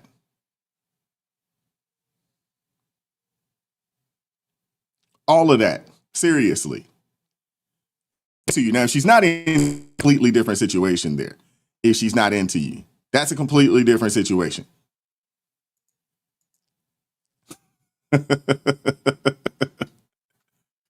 Hey, Angela, I'm right there with you. The only thing name brand that my kids would get, I guess is sneakers. I wouldn't have them out there, with something, crazy. But even then, we were clearance aisle. We were clearance section. We were clearance aisle at the food line. I mean, not food line, but we shopped the clearance at the food line too. But we would clearance aisle at like Foot Locker or what's the other one? Finish Line, whatever's on clearance. And you can get whatever sneakers you want on clearance. But that's how we shop it. And then by the time my oldest son hit high school, probably junior, senior year, he was at the time where they didn't even care about any of that type of stuff. This dude was sweats, hoodies. He's like, oh, Dad, I just want sweats and hoodies. Now, mind you, I think I told you guys, my oldest son is a giant. And he's been tall like that for quite some time. And I've been ordering clothes for this guy for a long time. Sugar Shane, pull up. I saw you in the chat. There you go. You went away for a second. Flip your camera. There you go. There you go. I'm going to get you pulled up here in a second. Let me see here. All right. Shout out to Hunter. Oh, okay. I read that one already. Thank you, Hunter. Shout out to Elliot Hampton coming through with the $2 super chat. Says new research for you kids chanting 67 demonic, bro. Yeah, I've heard that. I just found out about that over the weekend. I wasn't real familiar with the 67. I'm still not familiar with it, but I did hear something along those lines over the weekend. I try to keep my my ear to the streets. Shout out to Steve Hadeen coming through with the $2 super chat. I have four Fords. They around 250,000, no issues. Look at that. That's what I'm talking about. Shout out to my guy Jeff over there at It's Not Your Fault. $11 coming through with the $11 super chat. Says $25. I spend more than that a month on lost golf balls. Hey Jeff, you got my number. Give me a call. I'll turn you on. I'm telling you, man, you can't beat it. I'm telling you, you can't beat it. I'm telling you, a lot of our issue right now in our country is we just have too many people that are fiscally irresponsible and too many people trying to keep up with the Joneses. Seriously, too many people trying to keep up with the Joneses and too many people that are fiscally irresponsible. But I'm with you, Angela. I didn't raise my kids on they got to have the designer. I didn't raise my kids like that. I didn't raise them like that. And I wouldn't do it. It's a waste of money. All right, Sugar Shane, you ready to go? All right. What's up, Sugar Shane? How you doing, man? Hey, same poop, different scoop. As Same always. poop, different scoop. All right. What's going on with you, man? What do you got for us today? Nothing, just proving once again, Uncle Shug was right. Uh-oh. Well, I got out in the snow without a jacket. But y'all got snow out there already? Yeah, dude. I just had to take the damn trash can out because our trash delivery service was 3 houses down in socks. And we got like more than an inch right now. Oh, wow. Uh, Sheesh. Dude, my feet were cold a little bit. Cold a little bit? Yeah, out in socks? That's not smart. Yeah, I had to get the trash out, you know. But I'm talking about and we can look at it. I still haven't taken the trash in because my feet are still cold. It's right there. Goodness gracious. I cannot believe it's on its got yonder. snow already. Sheesh. Yeah, dude, tomorrow's gonna be 75 degrees probably. I don't know. It's that Midwest fake winter. But I told you the shutdown would be over 35 days, did I not? Yeah, you're around there. I mean, we're a little over 35 days, but yeah, you were close. I don't want to say close if it's a bargain, man, but I do like what they compromised on though, and I think it's gonna benefit both parties on this one. What the hell is Amazon here for? I'm sorry, I'm right on the front porch. Wife ordered something apparently. Yeah, I'm guilty. That's what I'm guilty. I'm guilty of Amazon ordering. Yeah, my mom and my wife are horrible at it. I feel like I need to like give them like Christmas cards and stuff with like a little bonus. Like I know them by name sometimes, you know. It's like yeah, that's crazy. But yeah, you were on it. You threw it out there. But I mean, we talked about it last week. And we're saying like, hey, now that the election's over with, these guys are going to probably going to go ahead and open it up. You know, and I talked about it last week, so it doesn't surprise me. Yeah, but you just stop smoking them daggone cigarettes, man. Let them cigarettes go. Let them go. Hey, you know what? Hey, thank you, sir. Thank you so much. But not you for telling me to stop smoking. No, yeah, you're welcome. Stop. But I do need to stop smoking, and you know what? People need to stop doing a lot of things. Mm-hmm. They really do.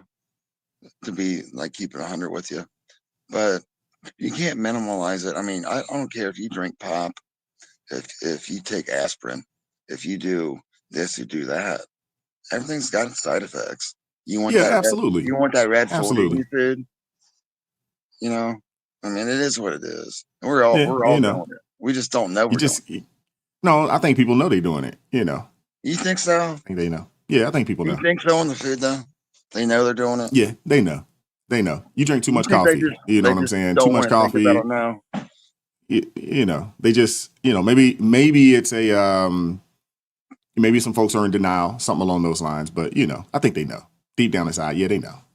I'm gonna throw a little wrench at you, and I think I need to give you an interview because you always like ask questions but never like get questions asked. So how do you feel about that one? Go for it. What do you have? Oh, hold on. Oh, the wife's out here because Amazon came. But I was gonna say, hold on, give me a second. But no, first question is, how did you get into YouTube? How did I get into YouTube? Well, I mean, I've been watching. Don't lie to us. Don't lie to the community. No, I've been watching YouTube for a long time. And I actually started a channel with some friends talking sports, probably maybe a year before I actually got to this platform. And I would watch people. I would watch Van. I would watch Doc Rich and Tatum and a multitude of others out there. And I was like, I think I can do that. I think I can. I'm not for sure, but I think I can. I have something to say, and I think I can do it. And I remember I was telling my wife, I was like, this was probably December timeframe of 23, and I was like, I think I want to try this YouTube thing again, but I'm gonna do it on my own, and I'm gonna jump out there and I'm gonna try it. I got something to say, and I think it would go over well, but I'm not sure. But the worst thing that could happen is you fail. So I jumped out there, No, dude, tried don't it. think And, that way, dude. You can never fail. You can only well, go I down. always say you're either winning or you're learning. One of No, the yeah, two. exactly. You're either You can only winning go or you're down. learning. You can never But what I fail. meant by fail is that, okay, nobody wants to hear what you have to say, and maybe this is something that you just can't do. Like that. Long term. Maybe it's just a hobby opposed to something that can be moved into as a legitimate, a legitimate career or legitimate stream of income. Yeah, I can understand that, but like, don't have. I tell this to everybody. I mean, never look down, because when you're down, you can only look up, and you don't want to look up because you want to be up.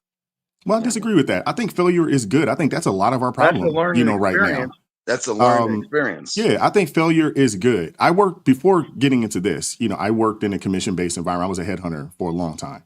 What's a And headhunter? a headhunter, we are, well, they would call it the staffing industry, but they call them headhunters. The old school term is headhunters. Basically, we help companies fulfill the needs that they have that are open that they've struggled with filling. So, for So instance, company sucks. You gotta like just fill them in a little bit. no, I work mainly high-end positions, but typically, No, I'm saying the company you're like helping sucks, so you gotta fill them in a little bit. no, I wouldn't necessarily say they sucked. It was just the fact that they're looking for a certain amount of talent. That'd be like For jobs. yeah, for jobs. Yeah. Oh, gotcha. So they're looking for talent. I So I thought worked in it talent was advice or acquisition, something. essentially. Yeah, I worked in talent acquisition, and if you're going to be good, the good people are failing at probably about an 80 to 85% clip. The good are failing at an 80 to 85% I clip. know exactly what that is. So, failure is good. I think a lot of the problem that we have with a lot of our young people and a lot of people in general is that failure is it's not want is what it no, is right now. it's not. But failure is good. Understanding how to handle adversity, understanding, what it feels like to get told no, understanding how to try something and it doesn't work out, and know that, hey, it's not the end of the world. That's a good thing.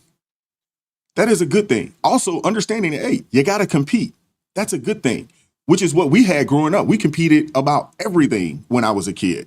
Everything, man, riding don't bikes, get who's on the that fastest one. in the neighborhood, Don't best get basketball started on player, that one. baseball player, football player, you name it. We competed on everything. Dude, I'm ramping up for 3 of my friends if I have to, on my bicycle. We competed, man. Yeah. We competed on everything. So we've gotten away from that, in our nation. And honestly, I think we've stunted the growth of a lot of our young people. No, I because just of made a that. video about that, believe it or not. And it was about participation trophies.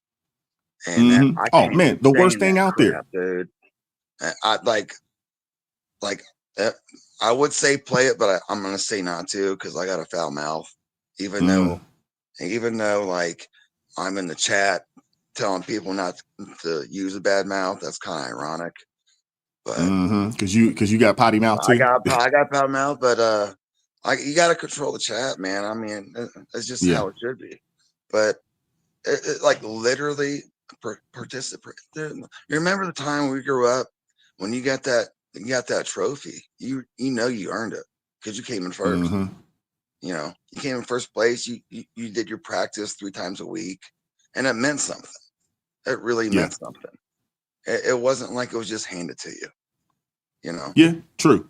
And that, like, and I mean, I was mainly baseball and like football and basketball, and anything with a field or a court. But I would get that trophy. I know I earned it. And now the last place team gets it, the same trophy I got. But like back in the day, though, when we grew up, you had during the tournaments, you had 3 trophies, and it's usually the first and second and third and fourth going against each other in the brackets. You know how that works. You know how it's like you it's a win-loss. Like you lose one game, it's 2 losses, you're out of the tournament.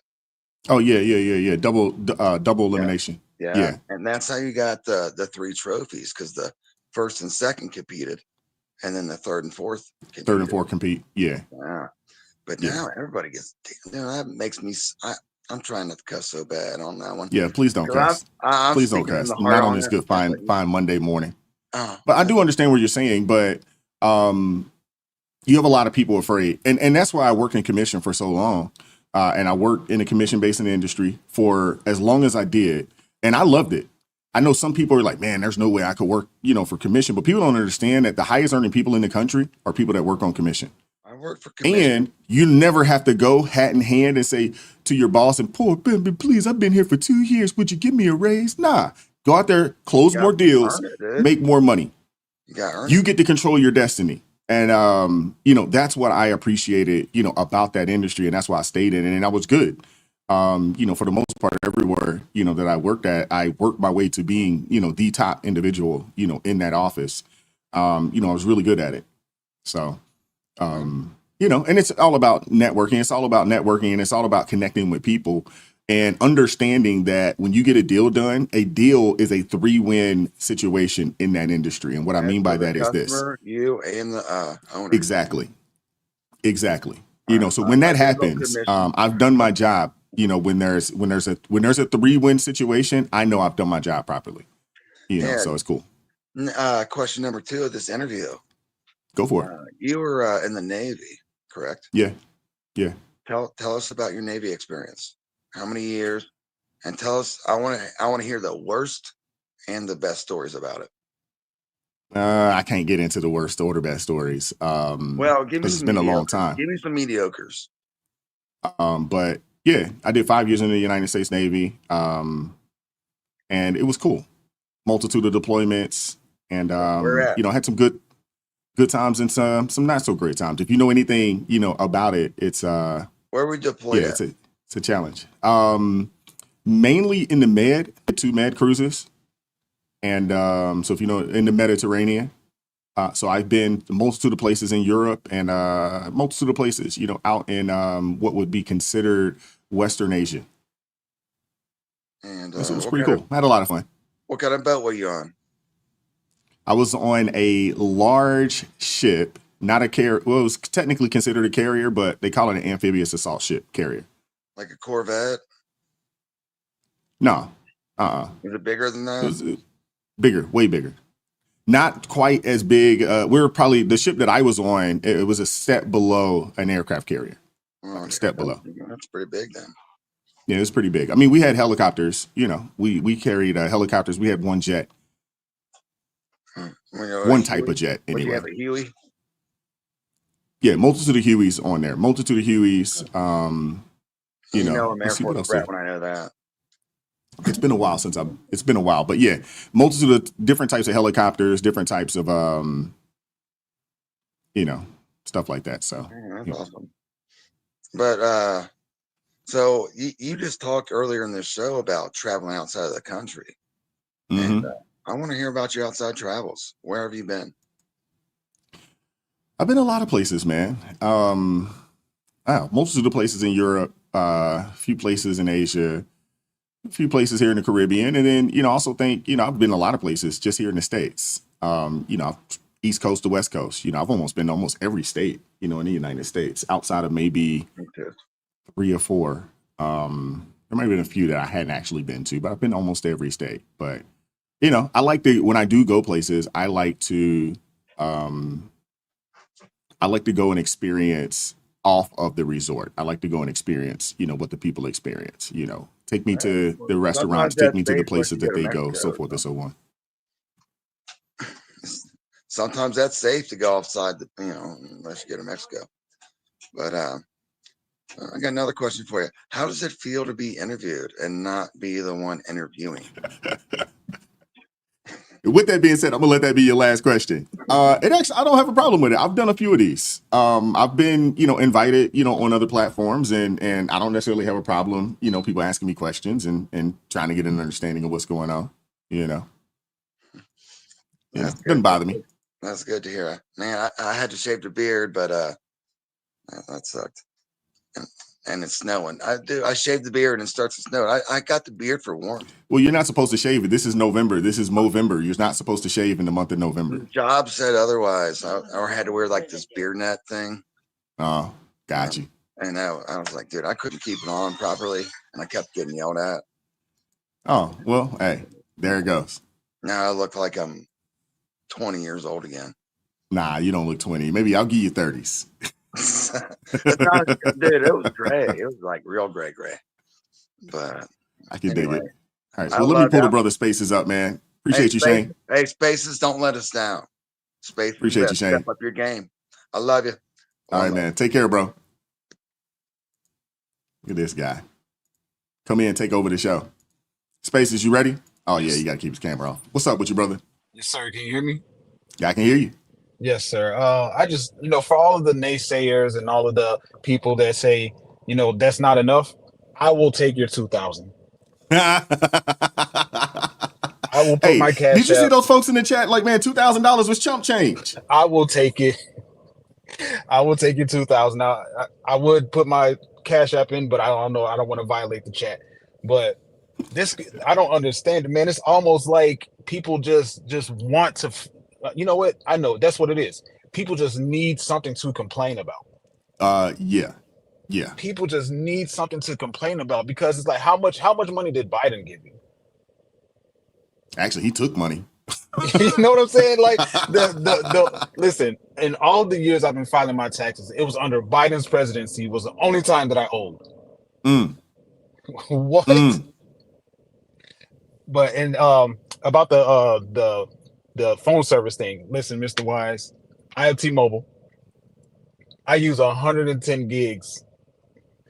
Like I just checked it before I got on here. To this date, I've used 110 gigs. The whole time I'm on the road, I'm on YouTube. Got you. Okay. So it's there's ways that you can go. I know on Mint Mobile they do have an unlimited. They do have an unlimited gigabyte. I just personally don't purchase it just due to the fact I don't need it. I don't even go over the 20 gigs that I get. Right. But they do have an unlimited plan. It's a little more. It's a little more expensive than what I have, but not much. I would go and look into it, bro. I would look into it. You better email them about a sponsorship. I would look into it. I'm just about saving money. You know what I'm saying? Absolutely. Where I can. I just refuse, and I've been doing okay. The Lord has blessed me, over the years, better part of, 10 or 15 years. But I also know what it feels like to be broke. And I don't want to go back to that by, frivolous spending on things that I know I could save some money on. Absolutely. Yeah. Yeah, absolutely. I might look into that for real because if I can, I like T-Mobile, but actually, you know what? No, I get some extra perks with T-Mobile. So, Mint Mobile actually uses the T-Mobile towers. So, if you're where you're at and you're able to use T-Mobile, you could use Mint Mobile. And there might be some. I guess I don't know what the perks are, but I just look at the overall bill. Mine $25, and I pay for it annually. So I pay for it once, and I don't have another phone bill for the year. Sheesh. That's definitely something I'm going to look into. But going back to the $2,000, I'm just. It sounds bad. I say this sarcastically. I'm just tired of Trump being right. I'm not gonna lie to you, bro. I couldn't believe it. I couldn't believe all these rich folks we have in the chat talking about $2,000 is chump change. Yes, I'm just like, wait, $2,000 is chump change? Really? Chump change? It's like, huh? Okay. If you say so. I'm like, dude. Most people. I just saw there was a study that came out not too long ago. 90% of Americans didn't have $1,000 that they could get to in the case of an emergency. And I got folks telling me that $2,000 is chump change. It's chump change. and then, when you said do the math, it's like 2,000 times 150 million people. That's a lot of money. And you say that's a lot of bread. Enough? That's a lot of bread. Hey, Trump, if you're listening, I'll take their $2,000. Yeah, if they don't want it, I'll gladly take it as well. My Cash App is out there, so. Hey, matter of fact, Trump, give Mr. Wise 1,000. I'll take the other 1,000 of everybody that's. I'm like, man, y'all sneeze, y'all turning y'all nose up at $2,000. Sheesh. $2,000. Who wouldn't take a free $2,000? Man. Yeah. All I right, don't that's get all it. I got. I don't get it. Yeah. All right, Mr. Watts, thanks for having me up. All right, bro. Take care, man. All right. Boy, I tell you, man, I love you guys, man. I knew we had one of the best chats in all of YouTube. I didn't know we had one of the wealthiest chats in all of YouTube. I didn't know that, but I'm glad to hear it. Who wants to pull up and talk to me about these 50-year mortgages, man? Seriously. Who wants to pull up and talk to me about these 50-year mortgages? Do y'all think in the chat, and I'm looking at you guys in the chat right now. I can see everything. A 50-year mortgage. Who's signing up for the 50-year mortgage? Do you think it's a good thing? Is it a net positive or is it a net negative? 50 years is a long time, man. When you do the math, if you do the math on, what it would take, how much, when it's all said and done, how much you've actually paid for your home, man, that's a lot on the 50 years. I'm with you, Melissa. I like the 15-year mortgage as well. Or sign up for the 30 years and then figure out a way to just pay it off early.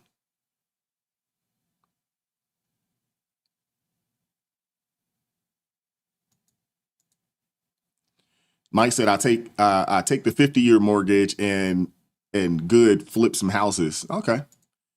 Now I wonder if they would allow that. If they would allow you, because typically, like, to use the FHA loan, you can't use those homes for investments unless you live in it. Like there's some ways to get around it. Like you can purchase the house, using the FHA loan. I think you got to live in it for a year. And then you can move out of it and then you could, rent it out and potentially, I guess, do that again or something along those lines. But I mean, that 50-year mortgage, that's a lot, man. That's a lot. Amber Young said we got a 30-year on our home and refinanced after 10. Okay. I mean, there's ways to pay that principal and things of that nature and pay it off earlier. I mean, especially if you look at some of these, home payoff calculators and things of that nature, there's ways to go about doing it. There's definitely ways to go about doing it for sure.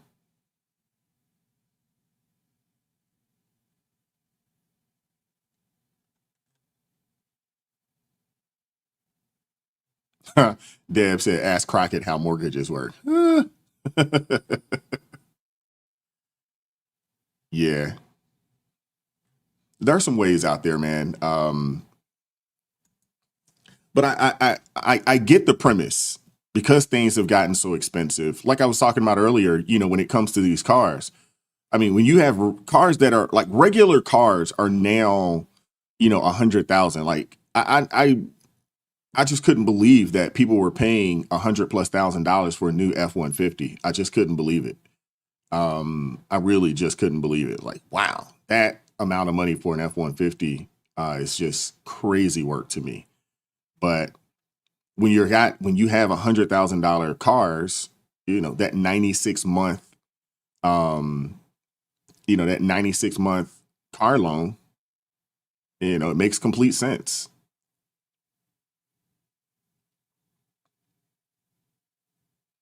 Mama said her straight talk is $48 a month. Okay. It's not terrible. Still not that $25 that I'm paying, but that's not terrible.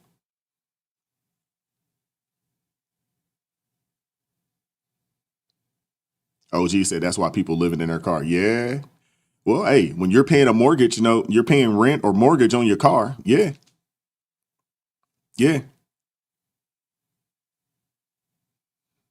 I'm with you there, Jane. Pay cash if you can for cars. I'm there with you. Don't become payment poor. Yeah.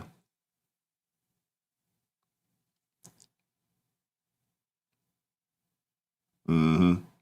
Mike, you're absolutely right. That car loan, yeah, it's a different animal altogether, man.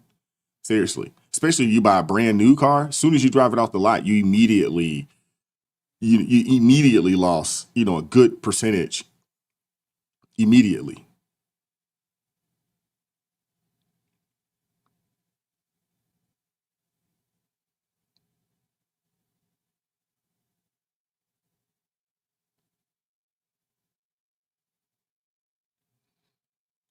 Yeah. All right. Guess we don't have anybody else that wants to pull up today.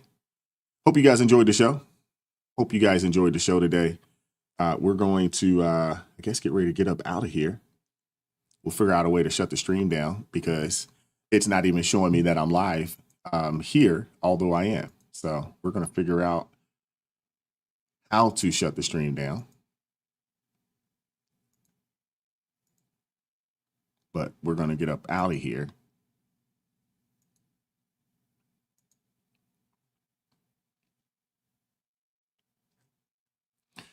Yeah, we got a lot to get into this week. Thank you guys for pulling up this morning. I hope you guys enjoyed the show. Shout out to all my ARP family members. Thank you guys very much. And yeah, tomorrow's Veterans Day. Get out there. I don't know if you guys over the weekend, took some time to go out and potentially enjoy some of the freebies out there. But go take that time, man. Tomorrow is Veterans Day, so we're definitely, obviously, we're going to discuss some veterans and maybe see if I can get some veterans to pull up, share some old war stories. No, I'm just kidding. But we'll see if we can get some folks, see if I can get a few people to pull up. We'll see. We'll see what happens. But yeah, we'll be back at this thing tomorrow morning, Lord willing. Shout out to all my blues. Thank you, B. Zephyr K9, D. Maria, LJ. Who else? Lori Addison, T.A. Caskey for pulling up for a little bit. Shout out to you guys. Thank you guys so much for helping to keep things peaceful in the chat as always. Shout out to all the ARP family members and to everybody that supported the channel financially. Thank you guys very much. Everybody that pulled up today, I appreciate you guys. If you haven't hit the like button, please hit that like button on the way out the building. Please remember to do that. And, as always, man, keep God first, stay prayed up. We'll catch up with you all next time. You guys take care, man. Enjoy this fine Monday. Make it a great day, man. You guys take care. Peace.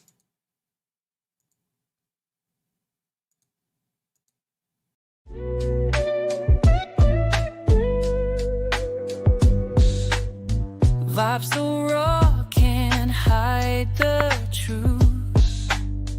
Words so sharp.